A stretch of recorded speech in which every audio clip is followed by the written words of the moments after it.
Bom, pessoal, então vamos iniciar aí, né? Deixar a aula gravada aí. Vocês que puderem assistir de novo, e os que não puderem, né? Ter a oportunidade de assistir aí gravada, né? Puder assistir aqui no ao vivo, né? Bom, pessoal, então vamos lá, né? Para a nossa aula aí da UC de Fundamentos de Refrigeração e Climatização. Como o próprio nome fala, pessoal, é a parte de fundamento. Nós estamos no módulo básico aí, a gente vai ver então os componentes, né? Como é um ciclo básico aí na refrigeração. Para muitos aí vai ser quase que chover no molhado, que muitos já até trabalham na área aí, né? A gente vai ver assim mais minucioso aí os conceitos, o que é cada um aí. Tá bom? Antes de iniciar aí, pessoal, eu vou passar um vídeo ainda em duas, a gente inicia aí logo em seguida.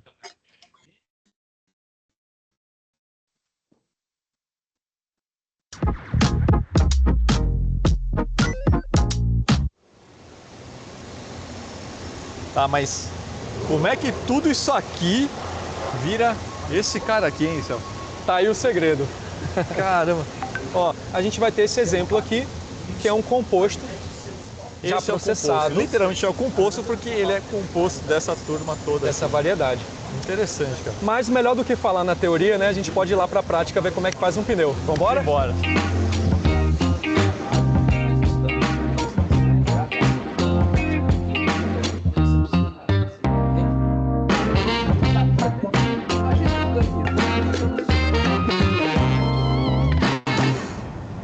Aliás, olhando aqui em cima, a gente já está vendo também os tanques de óleos e outras matérias-primas que também abastecem os misturadores. E elas são abastecidas através dessas tubulações e dutos que percorrem esse caminho e entram no nosso armazém já dentro da área de manufatura. E aí é a partir da misturação que é pra gente estar indo agora. Exatamente. E aqui a gente vê o resultado final do processo de misturação. Essa é a saída do misturador. Então todo aquele material que foi processado sai nessa forma de manta, né? Agora, ele tem essa cor preta, né? O que aconteceu aí nesse processo?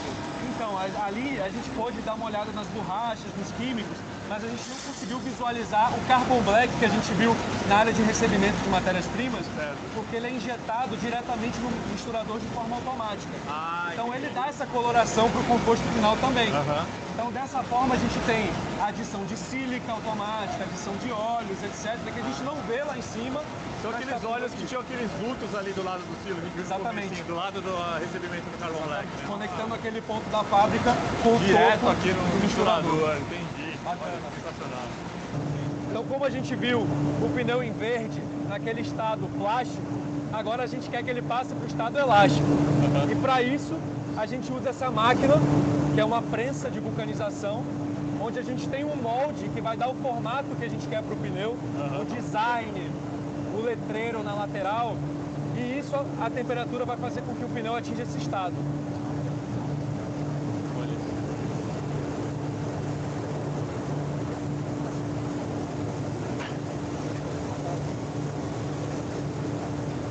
Esse aí acabou de sair na vulcanização, então. Acabou, né? ela acabou de finalizar. Como que é? Eu tô vendo que ali dentro a gente tem o formato na banda de rodagem, né? Então Exatamente. ele entra verde assim, né? Sem nenhum tipo de textura, né? Liso. Tá. E sai dessa forma. Entendi. Olha só. Aí é o pneu pronto para uso. Entendi. Mas a gente ainda vai passar por um processo de inspeção de qualidade, que a gente tem que garantir que ele esteja realmente conforme para que vá para o consumidor final. Eu vou criar do meu jeito. Quero ver. É um método do Senai de ensino, é um método escasso de ensino. Então vamos lá, pessoal. Deixa eu compartilhar a tela aí.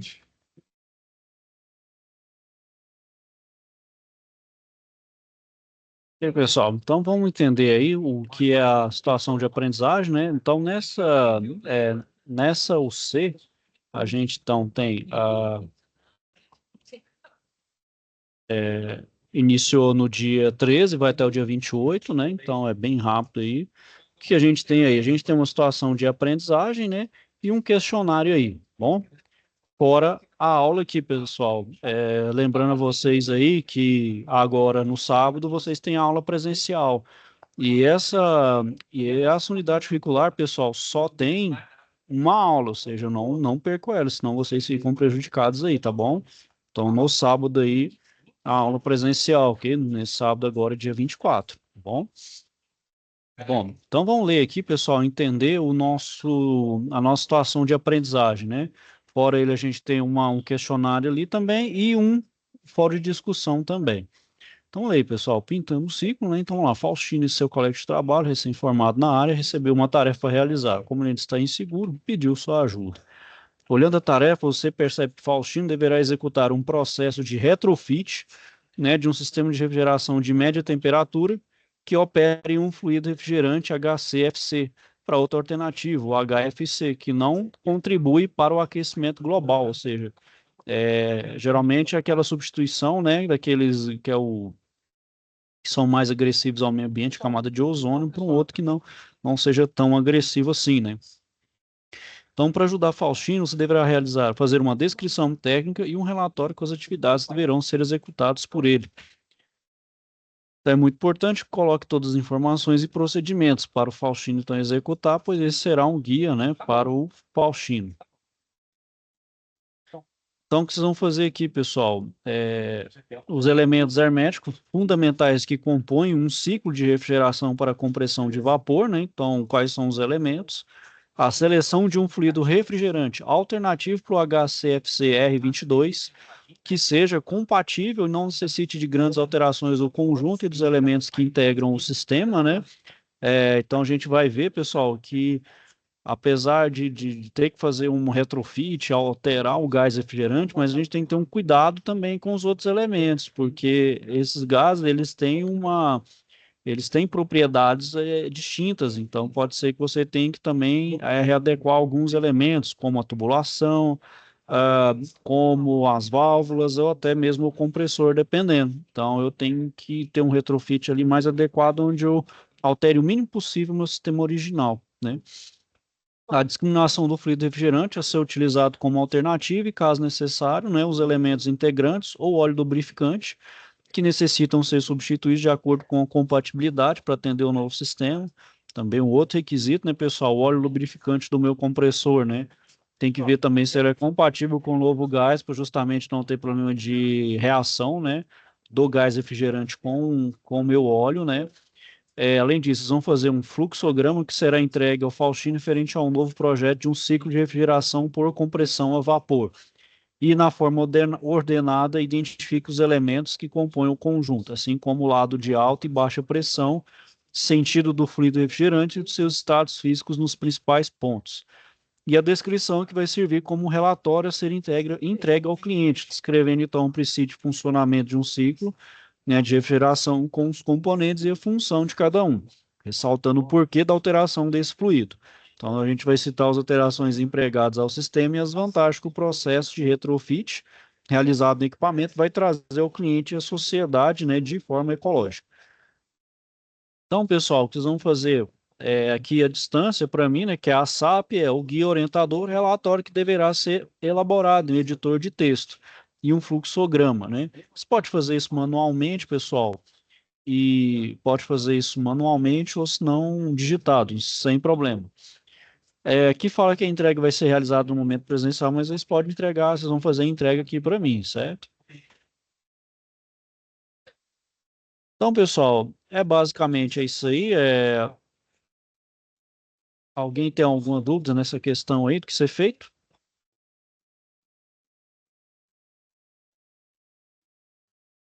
Não, pessoal. Bom, então só para mais ou menos entender o que vocês vão ter que colocar nesse relatório. Então, vocês têm que contemplar os principais elementos que compõem um ciclo básico de refrigeração, o fluido refrigerante alternativo para o HCFCR22, uma descrição das funções dentro dos elementos que compõem o ciclo de refrigeração, uma descrição do funcionamento, né? Então, como funciona o meu ciclo, meu sistema, e as propriedades do fluido refrigerante ao longo do ciclo, e as vantagens do novo fluido escolhido para o funcionamento do sistema e para o meio ambiente.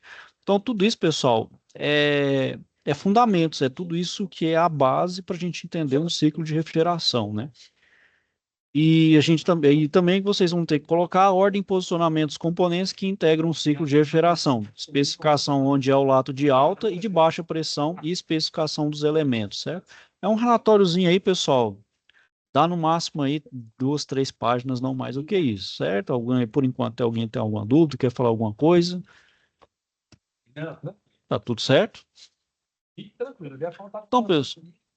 quando passam algumas pessoas, não pessoas atrás dele ali. Então, pessoal, para a gente iniciar o nosso entendimento, né, do ciclo de refrigeração, por compressão a vapor, a gente então tem que entender, né, principalmente o que envolve as duas variáveis, né, as duas variáveis que o meu fluido refrigerante tem aí, né, ele é submetido, que é pressão e temperatura. Então, os dois ali vão andar junto. Meu fluido ali ele está sob pressão e temperatura.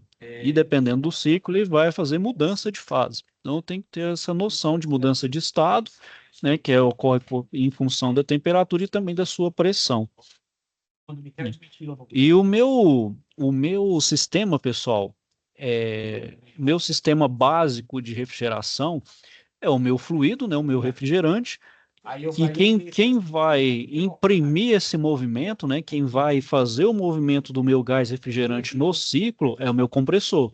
Né, o meu compressor, então, você injeta trabalho, né, através de uma energia elétrica, você movimenta o compressor. O compressor, então, vai fazer o meu gás refrigerante se movimentar no ciclo, fazendo a sua função, que é o quê? Refrigerar, né, climatizar um ambiente, quer tirar a temperatura, calor de um ambiente para deixar ele numa temperatura mais baixa. E jogar esse calor, por sua vez, para fora. Isso vai fazer por transporte, né? Transporte ali, transferência de calor e transporte desse calor, né? Por exemplo, de um ambiente para o outro. No caso, é pegar o calor de um ambiente fechado e jogar ele para fora no ambiente externo. Então, isso é o meu ciclo básico de refrigeração. Né? Bom, qual que é a diferença, por exemplo, aí desse ciclo de refrigeração para um ciclo térmico, por exemplo, um motor? O motor é o contrário, né? O motor, a partir de um calor que é gerado ali, né? Por exemplo, através da explosão de um pistão, ele gera trabalho. Esse trabalho é para movimentar as minhas rodas e esse ciclo, então, ele é, vamos dizer assim, reverso com relação ao meu ciclo de refrigeração, onde eu tenho que injetar trabalho. Não, esse ele gera trabalho para poder movimentar minhas rodas. Né? E o meu sistema de refrigeração, pessoal, ele tem esses 4 dispositivos básicos aí, né? Esses elementos básicos, que é o compressor, que é justamente ele que gera o trabalho no meu fluido para ele fazer o ciclo. A gente tem um condensador, né? E quem viu aí, quem vê aí os splits, né? Que os splits têm essa divisão do condensador e evaporador, em que o evaporador fica dentro do meu ambiente e o condensador fica do lado de fora, né? Então, o meu condensador, o que que ele faz? Ele pega o fluido, ele pega o calor, né, que eu peguei do meu ambiente interno e jogo para fora. Então, eu jogo para fora para o ambiente. Além disso, eu tenho um dispositivo de expansão. Esse dispositivo de expansão, pessoal, é aliviar a pressão do meu fluido. Vai ter um momento no meu ciclo que a minha pressão do fluido é muito grande. E principalmente se ele tiver ali muito alto, você pode, ainda mais na fase de líquido, e evitar aquele chamado golpe de Ariete, né, ou de Ariete, que o golpe de líquido, ele falha, né, gera a falha do meu sistema, ele bota o dispositivo de expansão, que é justamente aliviar a pressão, principalmente ele na saída do compressor para o evaporador, de forma que eu consiga melhorar a eficiência de troca térmica, que é a eficiência de troca de calor. Porque no momento do evaporador é o que que eu faço? Eu retiro o calor do ambiente, né? Então, onde eu faço a sua refrigeração, sua climatização. Então, para eu melhorar essa eficiência, então, do meu fluido refrigerante. E o evaporador, né, que é onde eu vou fazer a transferência de calor do ambiente refrigerado para o fluido. Então, eu vou pegar o calor que está ali no meu ambiente e jogar para o meu fluido. Então, o meu fluido, vamos dizer assim, vai absorver esse calor e jogar para o ambiente externo. Correto? Bom, e além disso, pessoal, a gente tem outros componentes aí, dependendo da aplicação, dependendo do meu tipo, né? Então, eu vou utilizar mais, mas basicamente são os 4 que a gente precisa aí para ter um ciclo de refrigeração. Né? E como eu falei, né, pessoal, esse ciclo de refrigeração ele é por compressão de vapor, ou seja, vai ter variação de estado físico. Então, ora o meu fluido refrigerante vai estar como um líquido comprimido, ora ele vai estar como um vapor superaquecido, né? Ou seja, ele vai ficar flutuando entre esses dois estados. E numa fase intermediária, ele vai ser uma mistura de líquido com vapor. Então, ele vai ficar oscilando entre os dois estados, né?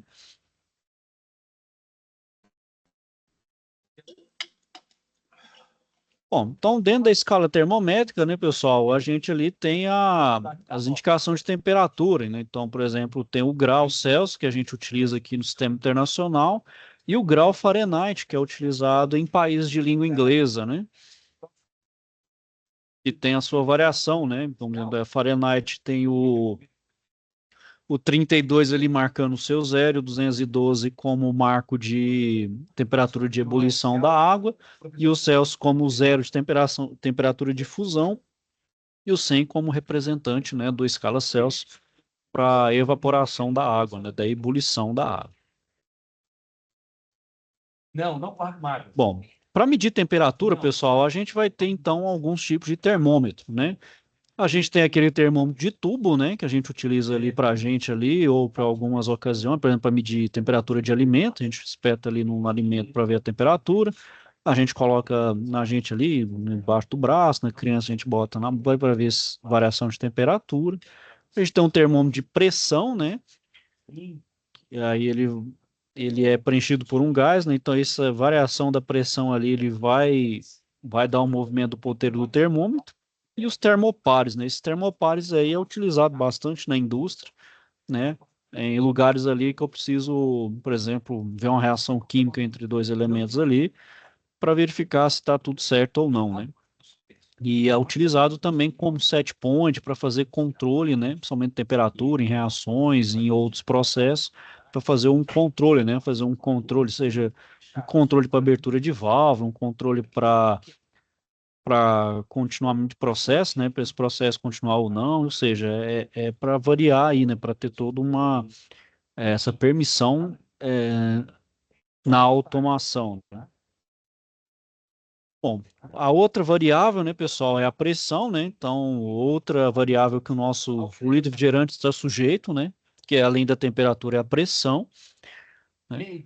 Então a gente tem aí os nossos manômetros, né? Por exemplo, o manômetro aí, pessoal, ela não mede a temperatura absoluta, ela mede uma pressão relativa, que ela se baseia na pressão atmosférica, né? Então a pressão que mede, por exemplo, o manômetro é uma pressão relativa com relação à atmosférica. Quiser a pressão absoluta, você pega aquela pressão que está medida ali no manômetro mais a atmosférica, aí você tem a pressão total que está ali, né?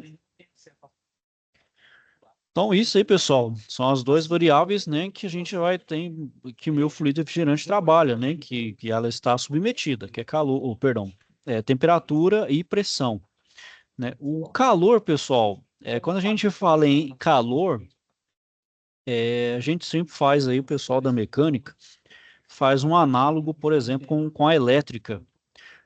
Por exemplo, o que que é, por exemplo, a corrente? A corrente é o movimento ordenado de elétron, né? Que ele vai de um ponto de maior potencial para menos de menor potencial.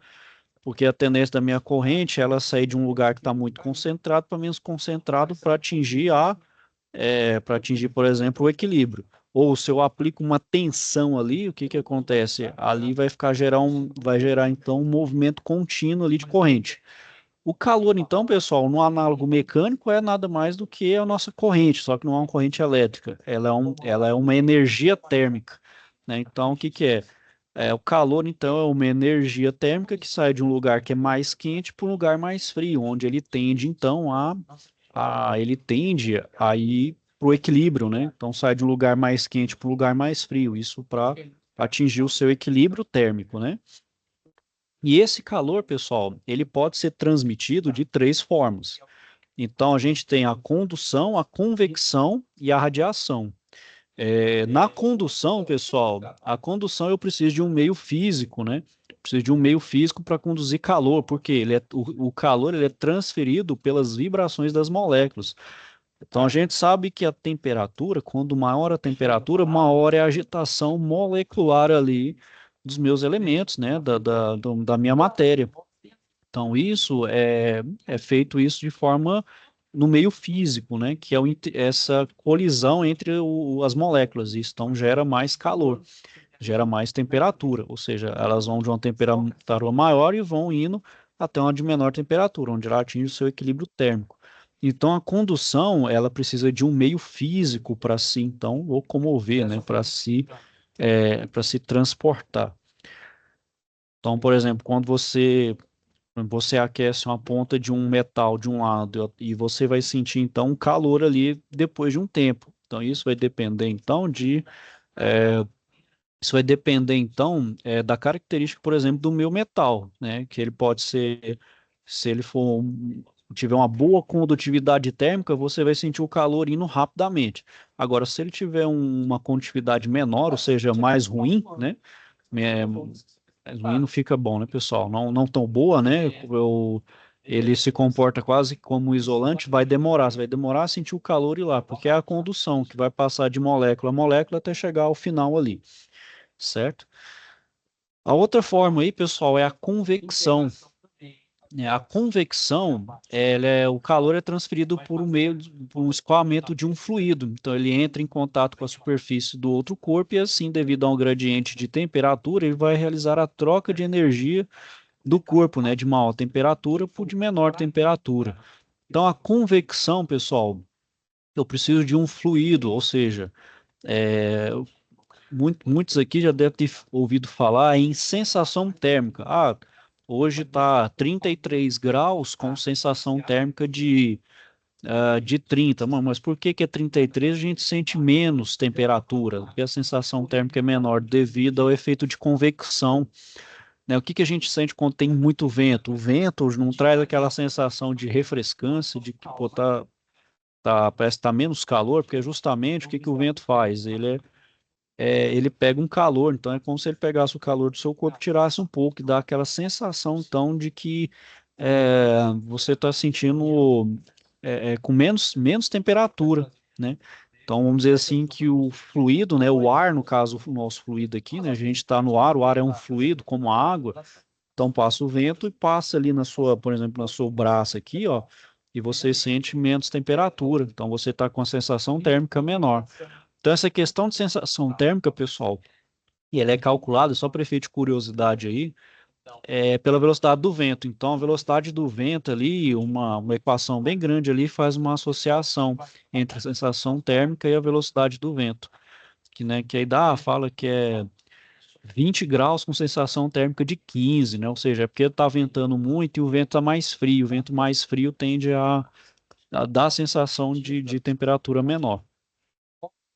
Bom, por exemplo, nessa transferência de calor, por exemplo, que a gente joga o calor fora ali no condensador, o que acontece ali? Tem as aletas, você pode fazer isso por convecção natural, né? Ou seja, o ar ali vai batendo na serpentina e vai trocando calor naturalmente, ou eu posso forçar. Como é que eu forço então essa convecção, que chama até de convecção forçada? Uso um ventilador, que aí o ventilador eu aumento a velocidade do vento e aumento então a questão da eficiência de troca de calor. Eu faço então a troca de calor em uma área menor, né? Por exemplo, se eu não utilizasse ventilador, por exemplo, no condensador, eu precisaria de um condensador muito maior do ponto de vista de área, para ter uma área muito maior para poder compensar a falta do ventilador.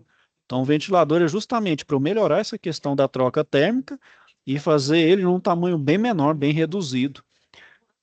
Então seria, será muito maior mesmo, né? Seria, seria um trambolho, o condensador seria um equipamento muito grande, né? Ao passo que a gente coloca, então, uma coisa forçada ali, né? A gente diminui. Então, vocês podem ver, pessoal, que para essa questão da convecção, geralmente a gente vê condensadores de várias formas. Então, tem aquele quadradinho com ventilador que joga para fora, tem aqueles redondinhos que a ventilação ou está por baixo ou está por cima, e tudo isso são formas, ali, vamos dizer, designs para o meu condensador para ele melhorar essa troca de calor, né? E a outra forma de troca de calor, pessoal, é pela radiação, né? Outra forma de transmissão de calor é a radiação. Bom, a radiação, pessoal, não precisa de um meio material. A radiação no vácuo ela já gera, ela tem essa geração, né, essa emissão de calor. E ela é devido à sua emissão, né, que é a geração e a absorção de ondas eletromagnéticas, que são geradas ou absorvidas por um corpo, né?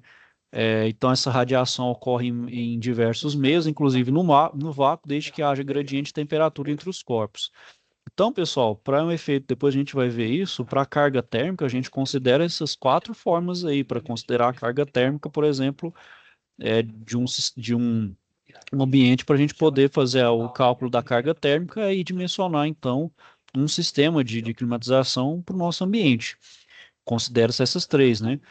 Então, na radiação, também só para efeito de curiosidade, os materiais por si só ele tem essas características. Então, ele tem a emitância, a absorbância e a outra que eu esqueci, não, condutância não. São três, praticamente absorbância e emitância. Ou seja, quem já viu, por exemplo, quando a gente aquece um metal a uma determinada temperatura, ele fica, vamos dizer assim, incandescente, então ele já tem um nível de radiação ali muito grande, né? Ou seja, ele já está irradiando calor ali no meio muito forte, simplesmente pela sua temperatura muito alta. O outro exemplo também aí é a solda, né? Por que que a gente tem que proteger o nosso corpo da solda, né? Porque a solda ali, ela gera um calor, e essa radiação vem para nossa pele e queima a nossa pele. Por isso, quem já não tomou um bronze aí, porque esqueceu de colocar um EPI no negócio na hora de fazer uma solda, né? Justamente por isso, a questão aí da radiação. Ok, pessoal, deixa eu dar uma pausa aí, para falar com vocês aí. Tá tudo bem aí, pessoal? Tudo certo? Tudo ok?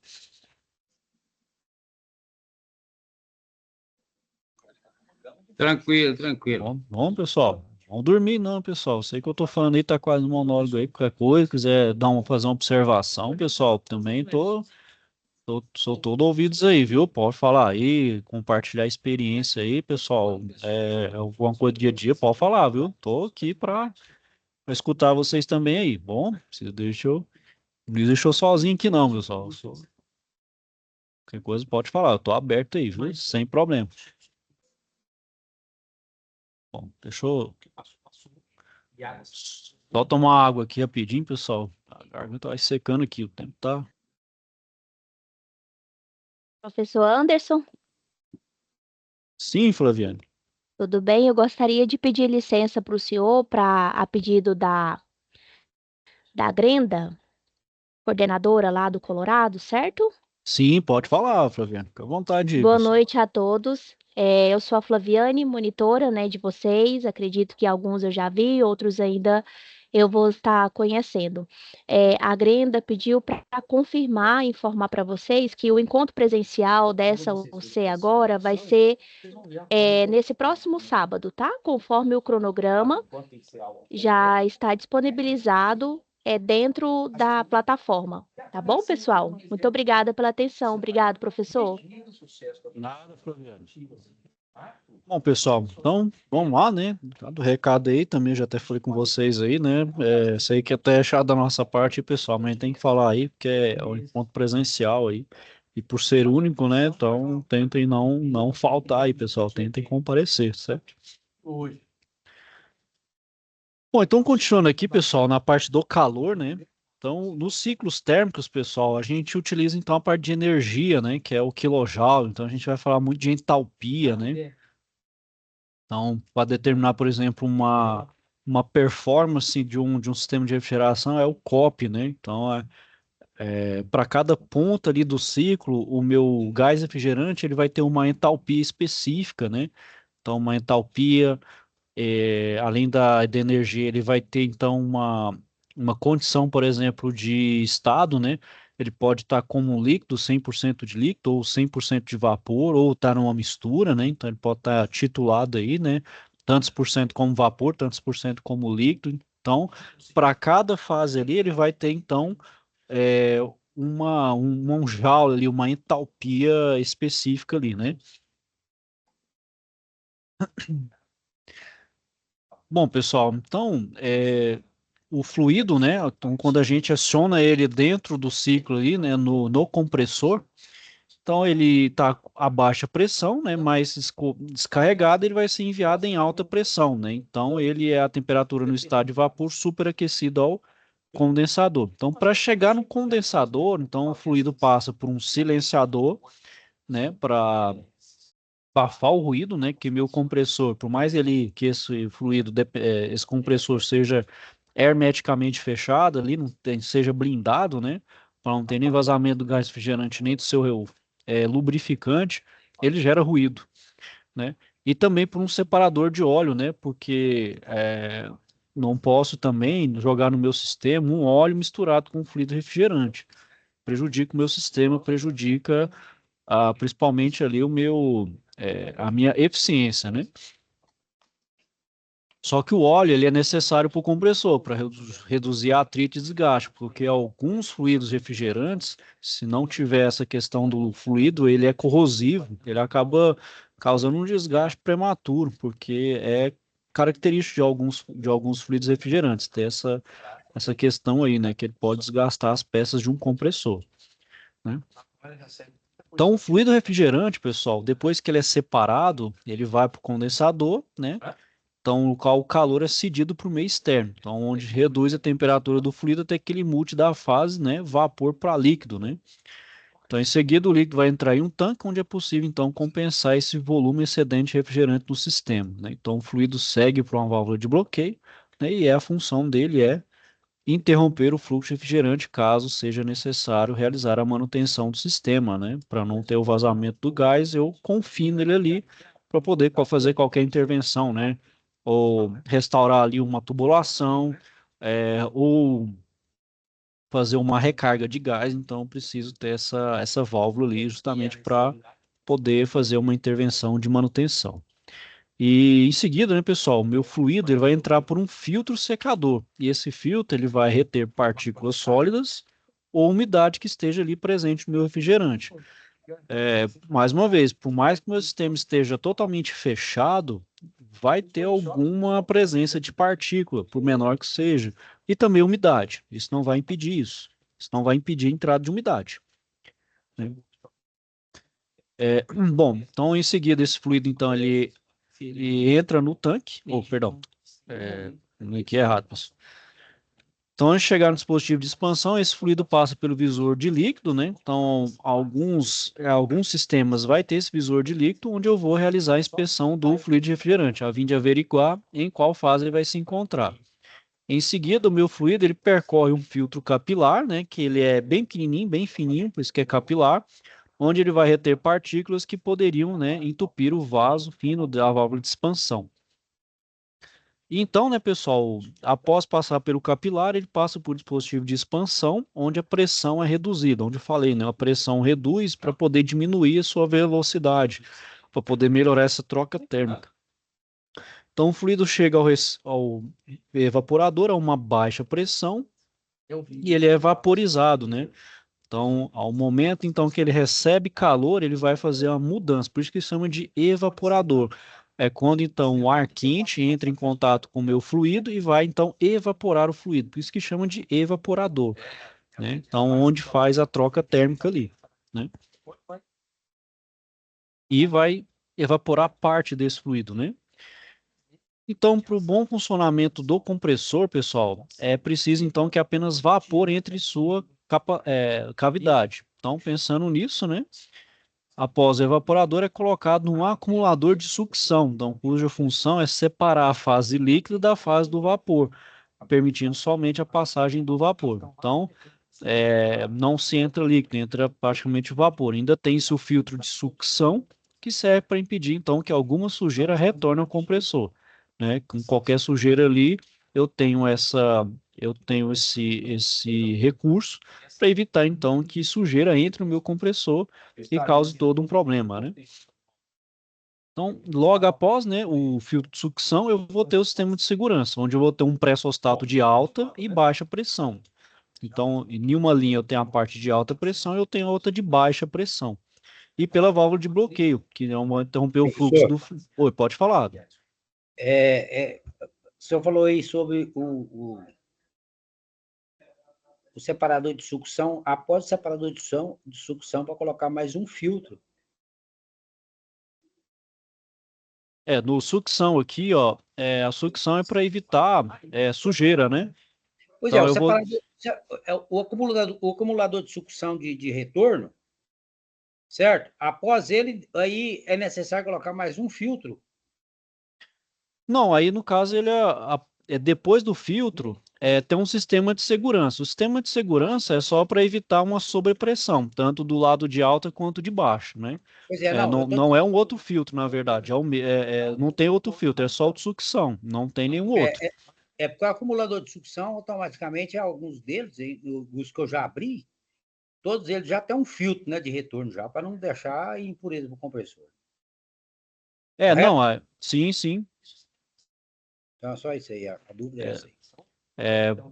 Só se só se o sistema exigir, né? Mais alguma coisa, o compressor também em questões construtivas lá, né? Se for um compressor mais, vamos dizer assim, mais sensível, né? Que realmente ele peça que tenha mais algum aditivo para segurança, né? Para evitar, por exemplo, sujeira, alguma coisa nesse sentido, né? Então aí depende muito do compressor, né? Vai ter aqueles compressores mais caros, né? Aqueles que são que tem aqueles compressores que são mais silenciosos, só que eles são mais sensíveis, né? Então aí ele vai exigir um pouco mais do meu sistema, né? Principalmente questão aí com relação à sujeira, filtragem de sujeira, principalmente, né? Porque a Danfoss mesmo, ela exige que tenha um filtro de retorno. Elas mesmo mandavam esse filtro, agora não está mandando mais.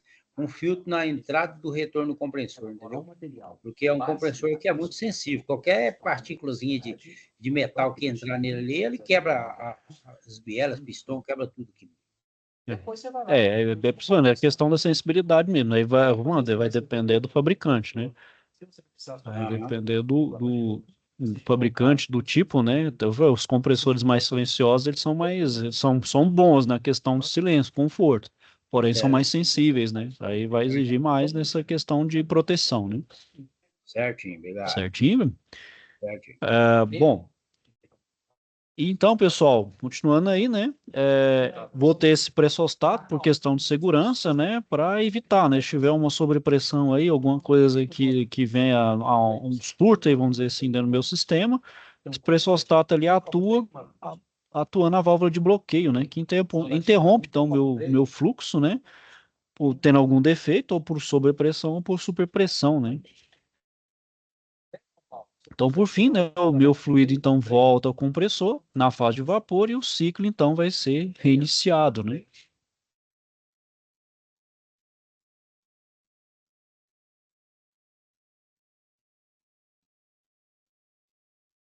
No caso desse ciclo de refrigeração que você falou aí, a válvula solenoide, então, é opcional. Não entendi, Thay. A válvula solenoide, Antes. ela Ah, é opcional ou é necessário? a válvula solenoide, ela se dependendo para da automatização, né? Se tiver uma coisa automática, se for um sistema mais que não tenha, usa uma coisa mais, uma válvula eletromecânica, ela não vai ter necessidade. Agora, se for uma válvula solenoide, já deve ter ela tem algum controle ali embutido nela, né? Porque a válvula Aí você vai precisar nela para atuar, né? Aí ela atua conforme ali um pressostato, né? Que tenha uma automação que esteja ali, uma programaçãozinha que esteja dentro dela ali, né? Perfeito. Mas hoje, né? Os nossos sistemas, até os mais simples, aí já tem um pressostato, né? Que tem um sensorzinho de temperatura, de pressão, né? Qualquer coisa ali, ele desliga ali por questão de segurança, né? Tranquilo. Ele é programado também ali, né, já por padrão, né? Beleza, para frente. Vamos lá, pessoal. Vamos dando uma ilustrada, né? Então, o nosso ciclo inicia no compressor. Então, ele comprime o fluido refrigerante. Então, vou fazer então o compressor, como o próprio nome fala, eu comprimo o meu fluido para ele aumentar a temperatura e pressão, né? Então ele joga o meu fluido para frente na tubulação, né? Jogando então pro condensador, né? Então ele é responsável por diminuir então a temperatura do fluido refrigerante, né? Então ele vai diminuir a temperatura e também pressão, né? O filtro secador, né? Que ele vai retirar aí a umidade e também impureza que tenha dentro do meu sistema, né? Que diminui tanto a questão de eficiência, né? Também quanto também para proteção dos meus elementos. O capilar, né? Então diminui então a minha tubulação aqui, ela fica bem fininha, então é para diminuir a diminuição da pressão no fluido. Então, ao passar, meu fluido vai resfriar, então permitindo a refrigeração de um local. Então, ele vai começar a afinar aqui e no evaporador, então, ele vai receber o fluido, né?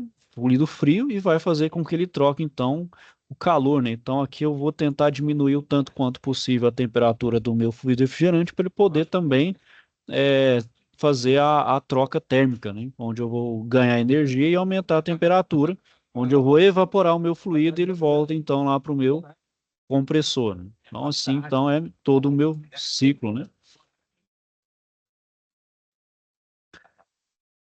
Bom, pessoal, então, como a gente viu aí, né, a refrigeração, o ciclo, ele é feito por compressão do fluido. Então, ele é responsável por conduzir energia térmica e trocar o calor com o meio, né? Então, por isso que a gente viu aí os 4 elementos básicos do meu ciclo de refrigeração. O compressor, ele faz o meu fluido circular no meu circuito ali, né?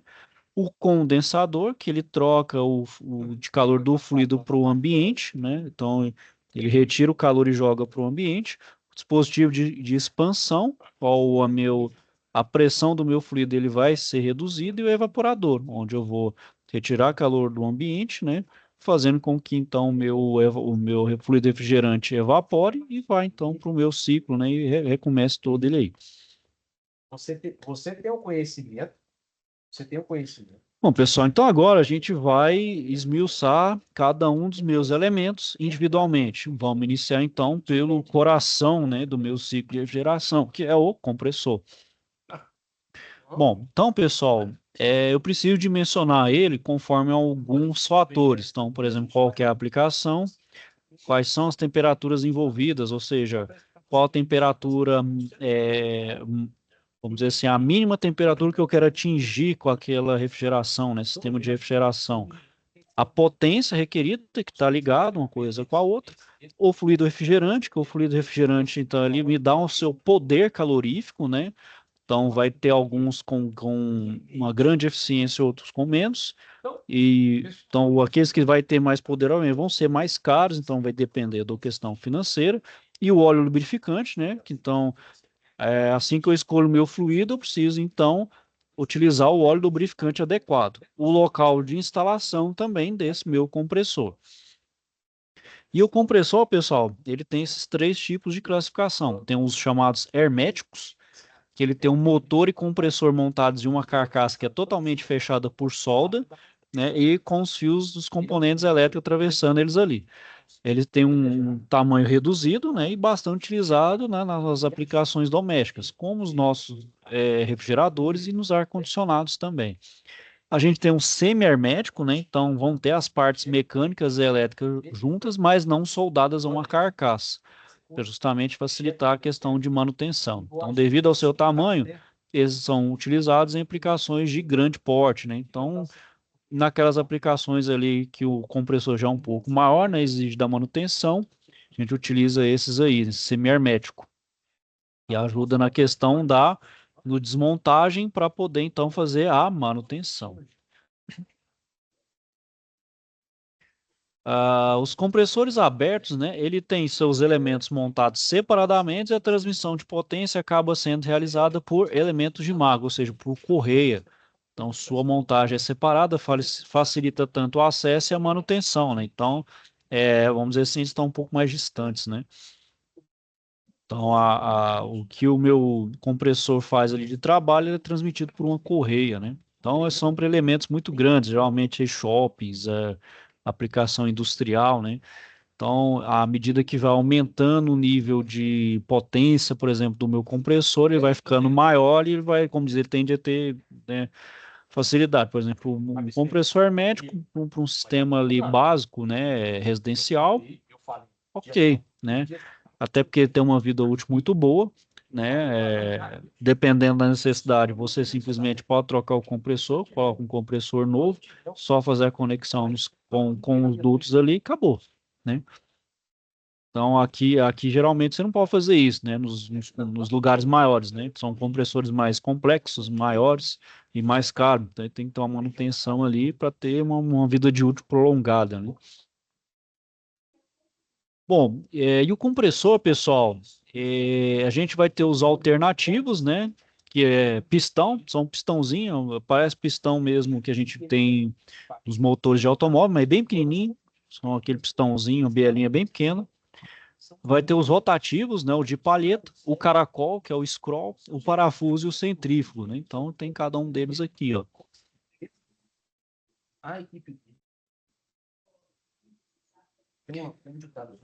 Então, como eu falei, né, o alternativo, né, ele é um ou mais cilindros, né, então pode ter mais de um cilindro, ele transforma o movimento de rotação, né, então ele tem uma admissão, né, ele comprime então e joga para o outro sistema e vai fazendo, né, no caso aqui ele pega o meu líquido refrigerante, né, o meu fluido de um lado e joga para o outro no meu sistema, para comprimi-lo então de forma a ter uma pressão e temperatura. A gente tem um rotativo, né, que ele vai ter um motor excêntrico, né, de um eixo dentro de uma cavidade. Então ele tem uma variação de volume, né, então esse tipo de montagem ele é aplicado em aparelhos de climatização, pois ele tem uma boa eficiência e atende no máximo aí 3 toneladas de refrigerante. Então cada um vai ter sua capacidade aí de trabalhar com certa quantidade de refrigerante. Os caracóis, o compressor scroll, né? Eles são duas peças que possuem, que chama de caracol, né? Então essas peças são encaixadas, né? Então elas fazem um movimento ali, comprimido devido à variação do espaço livre interior. Então ele tem uma alta eficiência e é muito utilizado nos sistemas de climatização de pequeno e médio porte, né? E ele tem uma capacidade até de 30 HP, né? É, Compressores do tipo parafuso, né, pessoal? Eles se destacam por duas razões. Primeiro, eles podem ser construídos em diferentes posições, né? Então, eles podem estar com o eixo no mesmo lado, o eixo diferente, né? Então, pode estar de formas diferentes à disposição, né? Esses eixos são acoplados com uma pequena diferença entre eles, que é a cavidade. Então, nessa cavidade, à medida que eles vão girando um no outro, eles vão aumentando ali a compressão e joga de um ponto para o outro o meu fluido. E a vantagem dele também, pessoal, ele permite grandes volumes na fase líquida dentro do compressor, né? Então, ao contrário dos outros, né, que não permite a fase líquida dentro do compressor, né? Tem que ser mais na fase de vapor, aquele pode ser na fase líquida, ele permite fase líquida, né? E além disso, ele tem um baixo número de peças móveis, né? E pode estender capacidade então, de 20 até 750 toneladas de refrigerante. E o centrífugo, pessoal, ele parece uma turbina, né? Parece um compressor centrífugo, né? Ele é similar à turbina. Então, ele tem um eixo, né? Que está acoplado a pás e aletas que vai fazer o fluido seja sugado, né? Então, ele entra por um lado e joga para o outro, né? Então, vamos dizer, ele entra no sentido do eixo e é jogado no sentido radial, né? Então, o axial, depois radialmente ele joga ali. Então, ele dá uma grande pressão, né? Então, ele é utilizado para aplicações de grande porte e ele pode chegar a 100 graus em múltiplos estágios, né? E também a capacidade variando entre 100 TR e 10 mil toneladas de refrigerante. Então, ele tem uma capacidade muito grande aí de lidar com capacidade de refrigerante. Bom, os condensadores, né, pessoal? Então, o outro equipamento que a gente tem, né? Então, depois que após ser descarregado pelo compressor, então, né? O meu fluido, então, ele vai para o condensador, né? Então, já que o meu fluido ele vai estar em uma alta pressão e uma alta temperatura, ele vai trocar o calor com o ambiente, ou seja, ele vai condensar. Então, ele vai sair de vapor e vai virar líquido, né? Então, por isso que chama de condensar. Então, ele vai sair da condição de vapor e vai passar para líquido, né? Então, para eu dimensionar o condensador, pessoal, vai depender da minha aplicação e de outras características também, que eu vou levar em consideração o clima do local de instalação, né? É, não sei se vocês lembram aí, pessoal, por exemplo, quando teve, né, aquelas inúmeras ondas de calor no ano passado, muitos ar-condicionado perdia até eficiência, porque estava praticamente saturado, não tinha nem como trocar o calor, né? O calor estava tão grande, mas tão grande, que os ar-condicionados, muitos estavam até pifando, dando problema. Justamente porque não estava já conseguindo fazer a troca eficiente, né? Os condensadores, como diz, não estavam dando conta, né? Tamanho estava a questão da troca do meio, né? O ar já estava extremamente quente. Como é que eu vou jogar um ar mais quente ainda para fora? Não tinha nem como, né? Como é que eu ia conseguir fazer isso, né? Então, né, pessoal, eu posso ter diferentes condensadores, então, para climas diferentes, né? Então, como eu falei, né, a gente pode ter os condensadores resfriados a ar por convecção natural, então não utilizo o ventilador, ou por convecção forçada, é onde eu utilizo um ventilador, né? Então, como eu falei, né, no caso, por exemplo, a geladeira, ó, ele é por convecção natural, ó, eu não utilizo um ventilador. Então, por isso, a troca, tá vendo? A área de troca térmica tem que ser muito maior.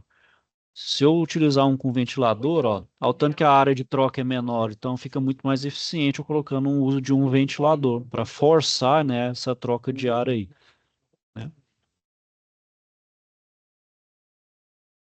Então aí, ó, por exemplo, o condensador por convecção natural, eu vou utilizar em aplicações de pequeno porte. Posso usar em sistemas residenciais e comerciais. O de forçado eu posso aplicar em sistema de refrigeração e climatização, tanto residencial, comercial, industrial, com potência que vai variar de meia tonelada de refrigerante até a mais de 500 toneladas de refrigerante, né?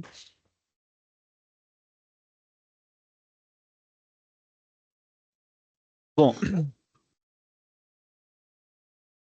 sobre os dispositivos de expansão, né, pessoal, então, para que a troca de calor no meu evaporador, então, seja eficiente e atenda aos requisitos, então eu preciso que o meu fluido esteja a baixa pressão e na fase líquida, né? Então, para isso, eu vou utilizar o dispositivo de expansão antes do evaporador, né? Justamente para reduzir essa pressão. E vou ter alguns meios para realizar, por meio de meios eletrônicos ou mecânicos. Então, geralmente a gente utiliza a válvula eletrônica, que vai ter um sistema eletrônico que mensura a temperatura de saída do fluido. E assim, então, eu ajusto a vazão por meio da abertura e do fechamento de válvula. Tá vendo aí? Aí eu posso utilizar, por exemplo, um solenoide. Aí o solenoide ali eu posso estar, né, jogando ali um sinal para fazer essa abertura e o fechamento, né? Conforme aí para mensurar essa temperatura de saída do fluido. E além disso, eu uso também os capilares, que são aqueles tubos com seção transversal menor, onde a passagem do refrigerante é reduzida, onde aumenta a perda de carga, né? Então eu aumento o atrito ali do meu fluido, eu reduzo a pressão dele aí, né? Então aumenta ali o atrito, meu fluido então tem aumento de perda de carga. Então eu deixo ele com menos pressão, né? Então esse é o dispositivo de expansão. Para que eu faço isso, né, pessoal? Eu diminuo a pressão para justamente diminuir a velocidade do meu fluido. O que eu preciso? Eu preciso do meu fluido, no caso específico do evaporador, não indo lento, mas de uma velocidade tal que eu consigo trocar o calor. Porque se for rápido demais, pessoal, vamos pensar aqui um pouquinho. Se meu fluido estiver correndo muito rápido ali no meu sistema, ele não consegue fazer uma troca eficiente, por exemplo, do meu ambiente. Então, eu não consigo climatizar o meu ambiente de uma forma eficaz. Então, aí, por exemplo, o fluido está indo rápido demais, eu não consigo trocar. Então, o que eu preciso fazer? Preciso frear o meu fluido, eu preciso deixar ele mais devagar. Que aí eu consigo fazer a troca, né? Absorver o calor quente para ele evaporar e justamente para ele estar evaporado e ir para o compressor, né? E evitar então que ele seja líquido. Que a gente viu aí que o meu compressor, né, alguns compressores não suportam, né, não podem estar com o meu fluido no estado líquido. O meu compressor não suporta. Então, tem que evaporar ele o tanto quanto possível. Além de ter a melhor eficiência térmica para ele chegar como vapor no meu compressor. Então, tudo isso eu tenho que levar em consideração. Então, o último equipamento aí, né, pessoal, que é o evaporador, né? Então, que eu acabei de falar aí, né? Ele vai reduzir a temperatura do ambiente, tirando, né, retirando a temperatura ali que eu quero climatizar e evaporar o meu fluido refrigerante.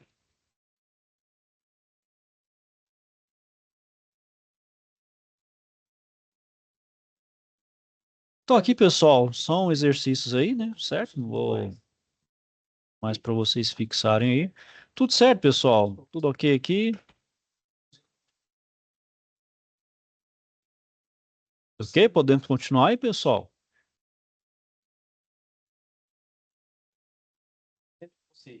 Vamos, pô. Você aguenta tocar aí perto das 10 aí, pessoal? Então, eu deixei 2 horas pra gente aí. Parada aí pra gente ter aí, porque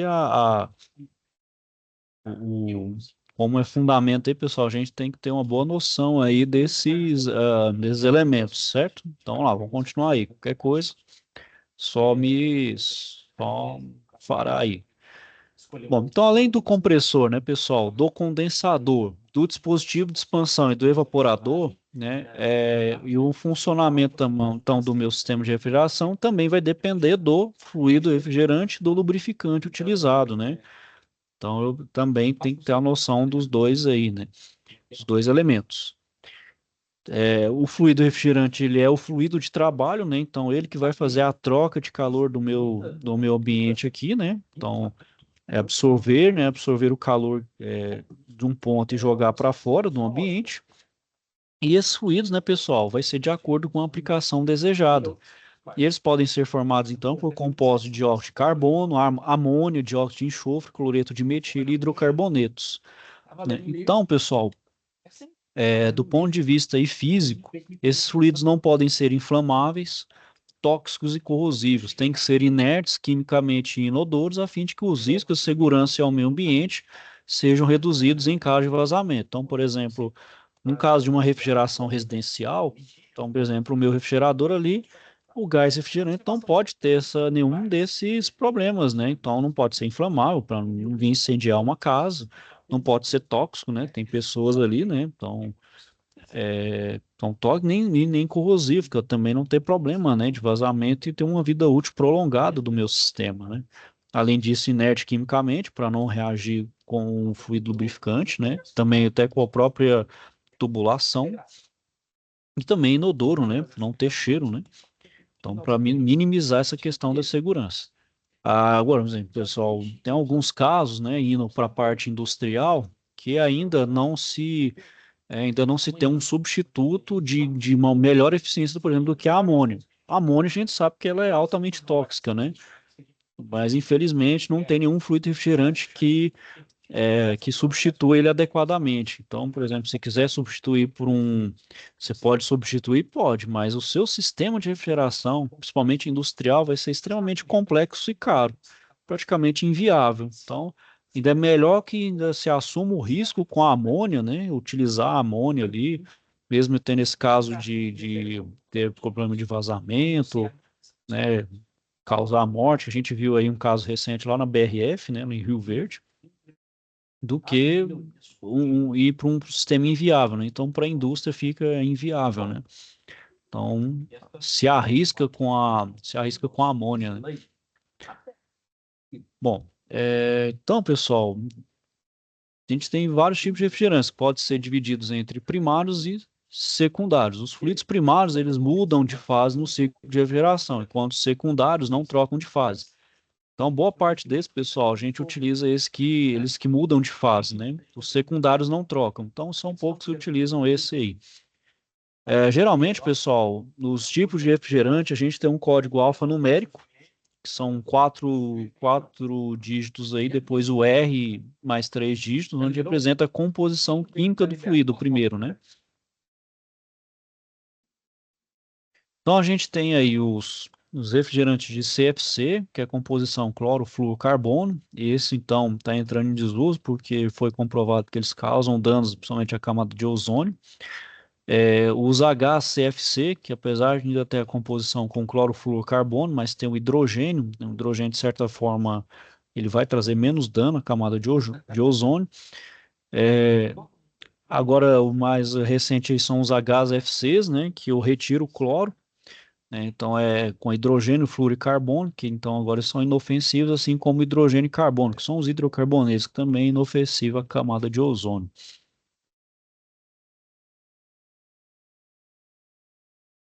Bom, então, pessoal, os dígitos aí representam a composição química do meu fluido, né? E os quatro primeiros, os três são a substância, né? Então, se tem 00, são os derivados do metano. Se é a partir do logaritmo 100, são para derivados do etano, 200 para derivados de propano, os 300 para derivados de butano, e os 400 são as misturas não azeotrópicas, ou seja, já tem mistura de dois ou mais elementos que não se combinam, né? Então, eles não se combinam e evaporam em temperaturas e pressões diferentes.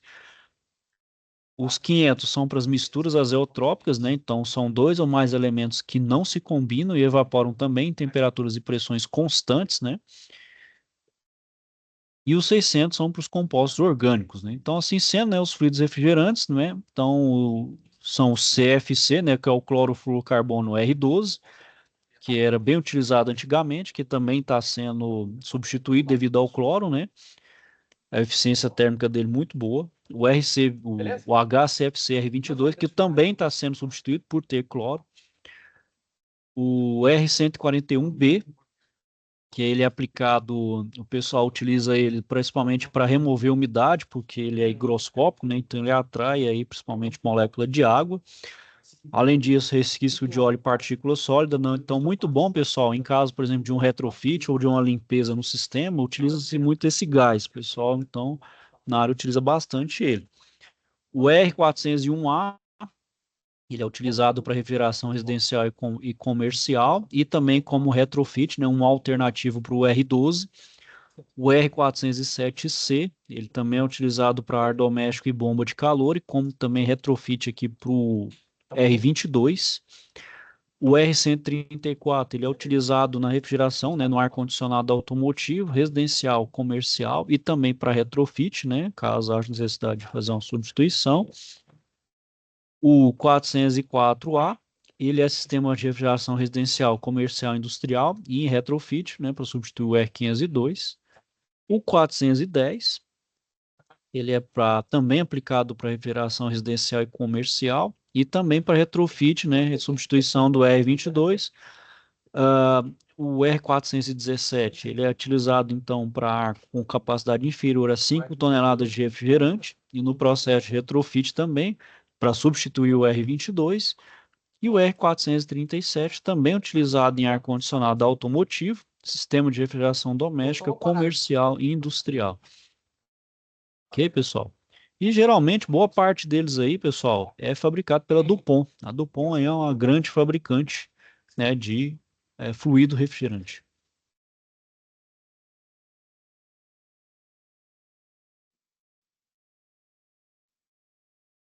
Bom, ok, pessoal. Então, o óleo lubrificante aí que a gente utiliza, né, no compressor, né, então, como todo e qualquer óleo lubrificante, é para reduzir atrito e desgaste em partes mecânicas, né, que no caso mais específico do compressor, né. Então, para garantir o seu bom funcionamento, né, devido então às suas características tribológicas. Tribológicas são as características aí físico-químicas, né. Então, além dessas características, pessoal, o lubrificante também tem que ser compatível com o fluido refrigerante. Escolhi o meu fluido refrigerante, eu preciso então utilizar um lubrificante adequado, né? Porque ao entrar em contato, então não tem uma reação, não tem reação química, né? E isso então, né, se tiver uma reação química, o que pode acontecer? Faz uma mistura, ocorre uma reação, aí vira um terceiro produto. Então não se comporta nem como lubrificante, nem como fluido refrigerante. Aí estraga o meu compressor e não faz a função de refrigerar o ambiente. Então, estragou as duas coisas que eu queria fazer, né? Então, altera tudo, né? Desempenho, eficiência, integridade, né? Então, pode gerar tudo. Pode gerar um terceiro produto que seja inflamável, que pode ser corrosivo. Então, tudo aquilo que é indesejável pode acontecer. Então, tomar um cuidado ao fazer essa escolha do meu lubrificante. Então, sempre primeiro escolhi o meu fluido refrigerante, agora qual lubrificante, de forma a não reagir com esse fluido escolhido, né? Bom, então, quais são essas propriedades, pessoal, tribológicas e elétricas, né? Então, por exemplo, a gente tem a viscosidade, né? Que é a viscosidade em um fluido, né? É a resistência ao escoamento, né? Então, é a resistência de um fluido tem para escorrer. Então, quanto mais resistência ele tem, mais ele é considerado viscoso, né? Então, por exemplo, um óleo é mais viscoso, né, do que a água, né? Então, a água escorre de um jeito. Então, por exemplo, você faz, por exemplo, um teste, por exemplo, de um fluido denso com menos denso. Aquele fluido que é menos denso, vamos dizer assim, ele desce mais rápido. Aquele que não digo denso, né? Vamos dizer assim, viscoso, né? Que é resistência ao escoamento. Então, se você soltar um copo de água em um outro fluido ali que é mais difícil, a água desce rápido e, por exemplo, um leite condensado ali, ele vai demorar mais. Por quê? Porque ele é mais viscoso, ele tem mais resistência ao escoamento. Além da viscosidade, eu tenho a lubricidade. E que vem ser essa lubricidade? É a capacidade que o meu óleo tem para proteger a superfície metálica do desgaste, né? Então, como ele forma ali aquela película, essa película de óleo que vai proteger, né, as partes móveis da parte fixa ali, né, evitar aquele atrito entre dois metais que vai ter, pessoal, é inevitável, mas ele protege ao máximo ali, evita um desgaste prematuro se não houvesse, por exemplo, esse óleo, né? Bom, além disso, tem estabilidade química, né, que é a capacidade do meu lubrificante em manter suas propriedades ao longo do trabalho, né, sem que haja, então, reações químicas que produzem, né, um terceiro tipo de produto, substância que é danosa ao meu sistema. Outra propriedade é a resistência dielétrica, né, então, a resistividade elétrica, o lubrificante oferece ao fluxo de corrente elétrica, evitando, então, que ele conduza eletricidade, ou seja, no momento do atrito ali, né, que tem um atrito, quimicamente ele pode então virar um condutor. Isso pode gerar eletricidade e gerar ali um curto e danificar meu sistema.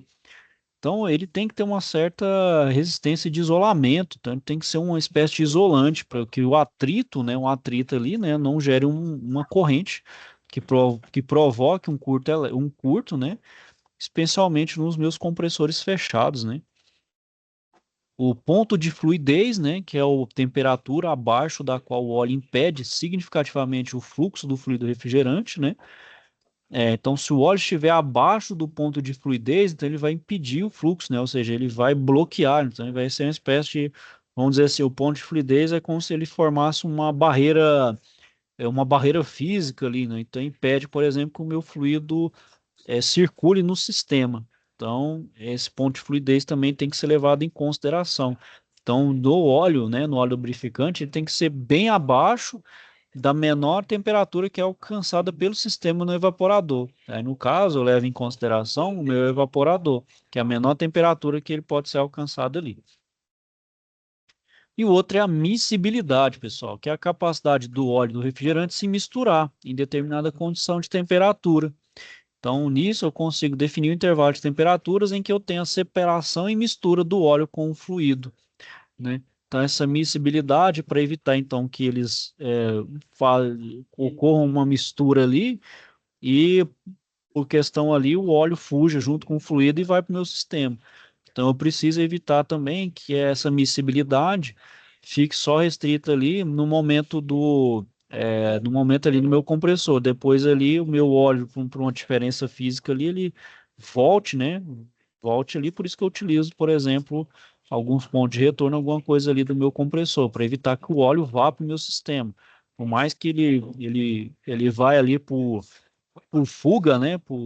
Vai de ladrão ali no meu fluido, né? Ele tem uma forma de voltar para o meu compressor, de forma a ter o mínimo possível.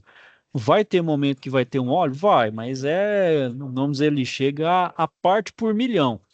Se você depois fizer pegar uma amostra ali do ponto do fluido, você vai ver que tem um pouquinho de óleo, mas é normal.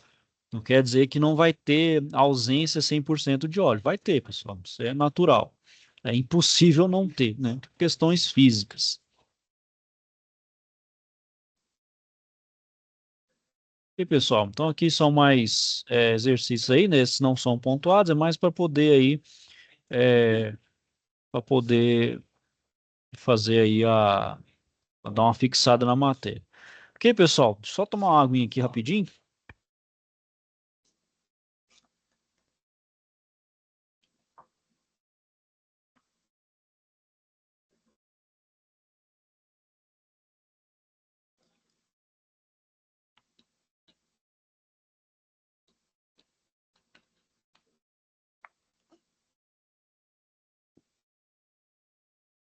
Bom, pessoal, então vamos retornar aí, né? E agora a gente vai para o procedimento que vocês vão fazer na aula presencial. É justamente o retrofit, né? É o processo de retrofit. O que que é o retrofit, né? O retrofit nada mais é, pessoal, que fazer uma readequação, né? Ainda mais que se descobriu aí que os clorofluorcarbonos, né, que são os CFCs, ele provoca o aumento do efeito estufa e a destruição da camada de ozônio, né? Então se estabeleceu em 87 pelo Protocolo de Montreal que iniciasse então a eliminação desse tipo de composto químico.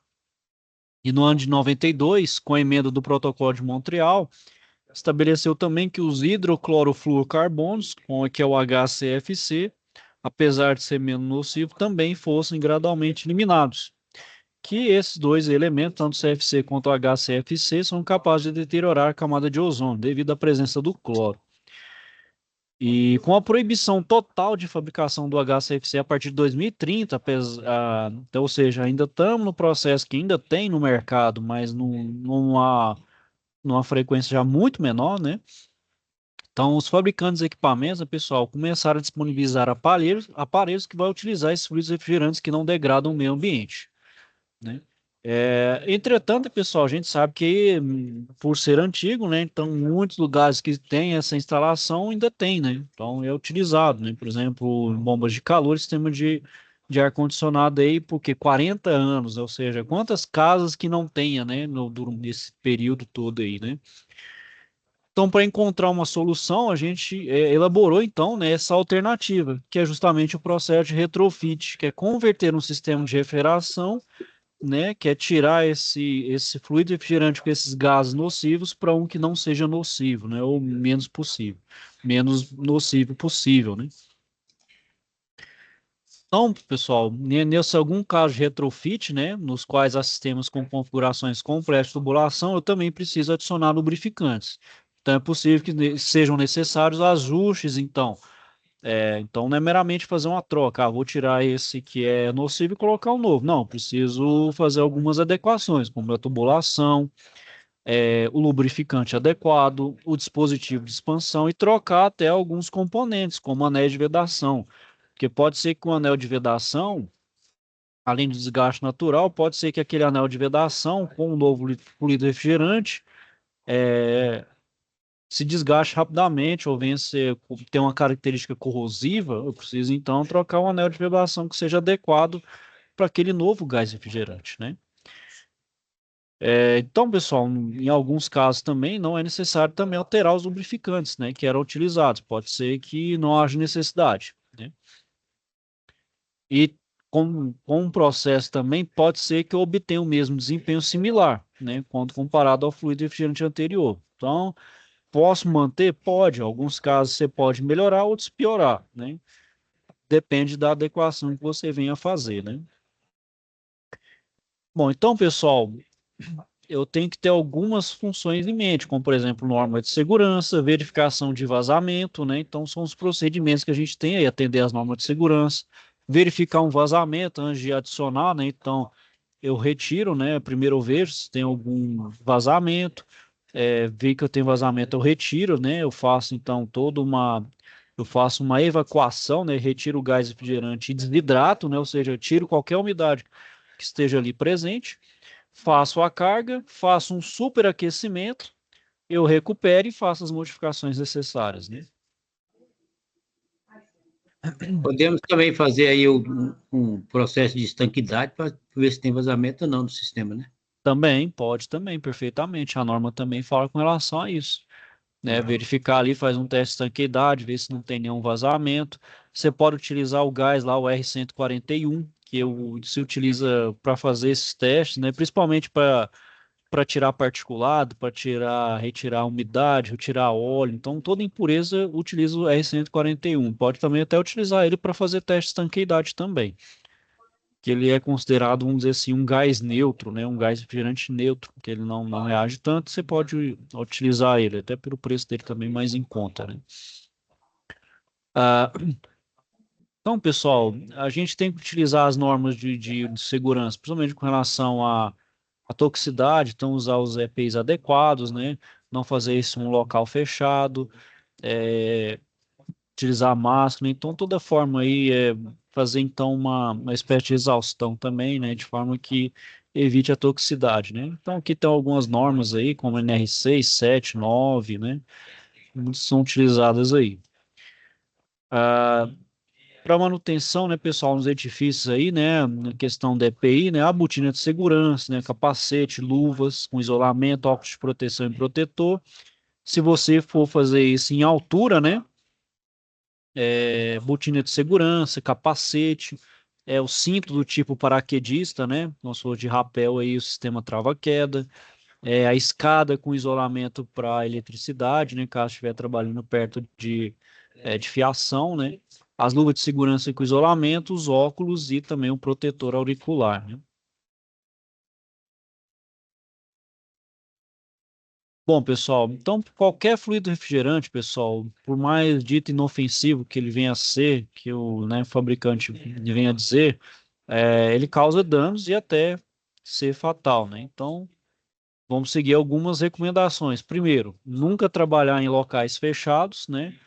Onde possa, então, existir altas concentrações de vapores de fluidos refrigerantes. Então, manter o ambiente sempre ventilado e, em caso de vazamento, pessoal, arejar o local, abrir portas, janela antes de tomar qualquer ação. Nunca respirar esses vapores do fluidos refrigerantes ou suas misturas com os lubrificantes, né, provenientes de vazamento. Então, nunca ficar lá de cara lá, né, mesmo que venha para fazer uma intervenção, não faça isso. Então, ventilar a área onde entrar no local. Segunda recomendação, verificar, né, se o ambiente apresenta condições expiráveis de ar, por meio então de detectores manuais de vazamento, pois eles não são projetados para avaliar se a concentração é segura. Então ele só verifica se tem um vazamento, mas não dá para saber a concentração. Então eu preciso fazer um uso do monitor de oxigênio, né? O pessoal da área de segurança tem muito chama de oxímetro, né, para verificar como é que está a questão do oxigênio. São capazes de medir a concentração de oxigênio no ambiente, verificar se é seguro, né, para a saúde das pessoas. A terceira recomendação, pessoal, onde a presença também de qualquer fluido refrigerante, né, as chamas, né, podem liberar então grande quantidade de gás nocivo devido à formação de compostos ácidos. Então, nunca utilizar chamas ou tochas para localizar vazamento. Então, nunca utilizar fogo ali, né, para localizar esse vazamento. A quarta recomendação, não deve utilizar chamas ou tochas também para verificar vazamentos caso os fluidos sejam de HFC, né? Isso se deve ao fato que as chamas são eficazes em detectar vazamentos quando há presença de cloro, que não ocorre em muitos fluidos alternativos. Então, nesse caso, é utilizar um detector eletrônico específico para o fluido refrigerante particular que possa estar sendo utilizado. A quinta recomendação, né, pessoal?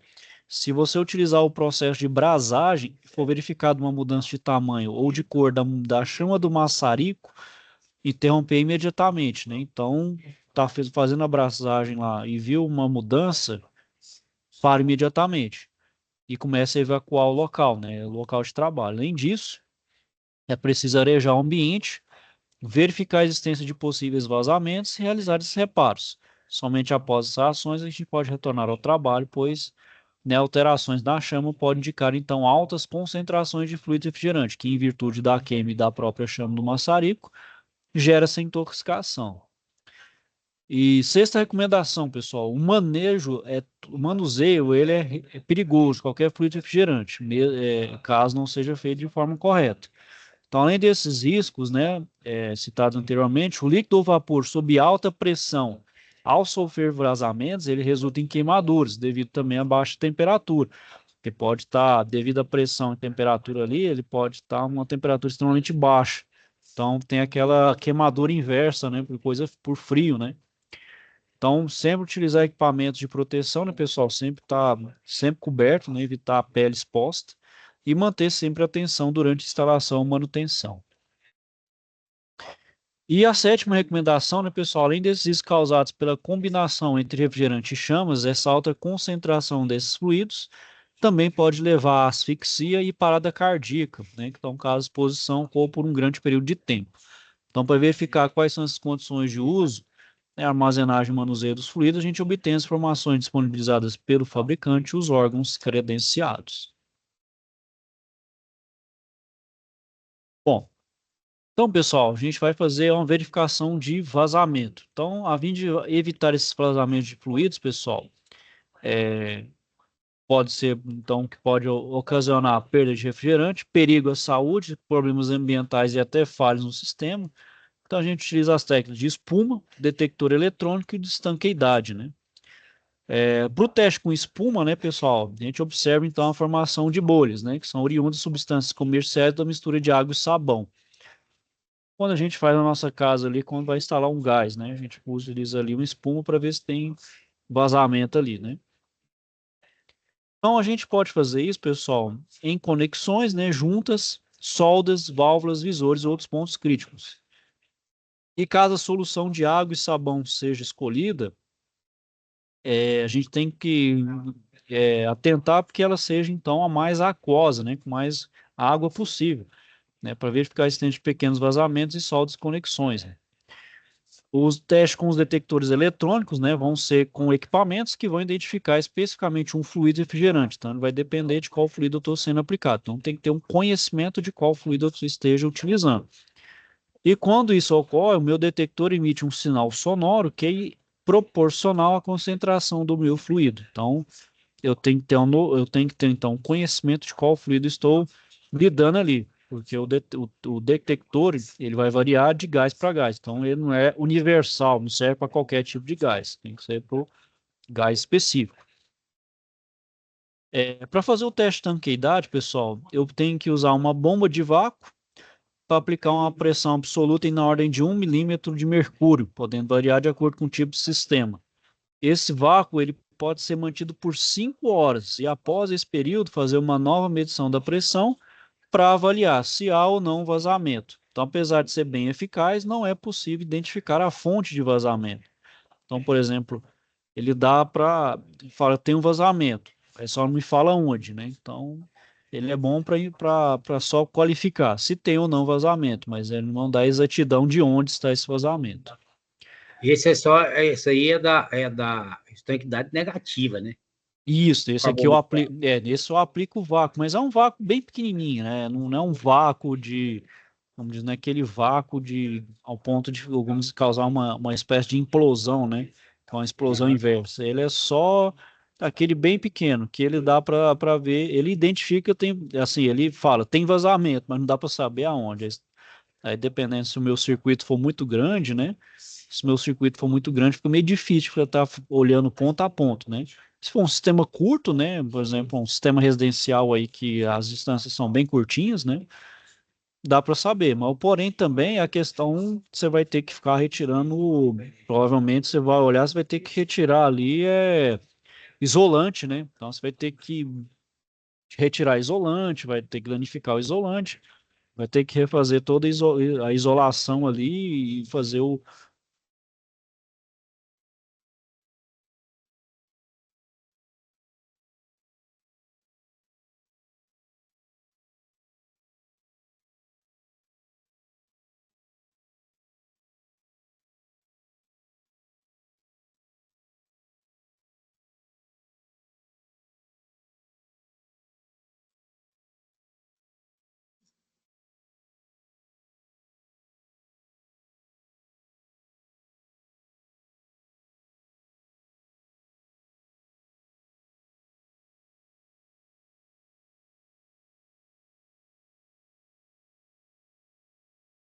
Ô, pessoal, caiu a internet aqui.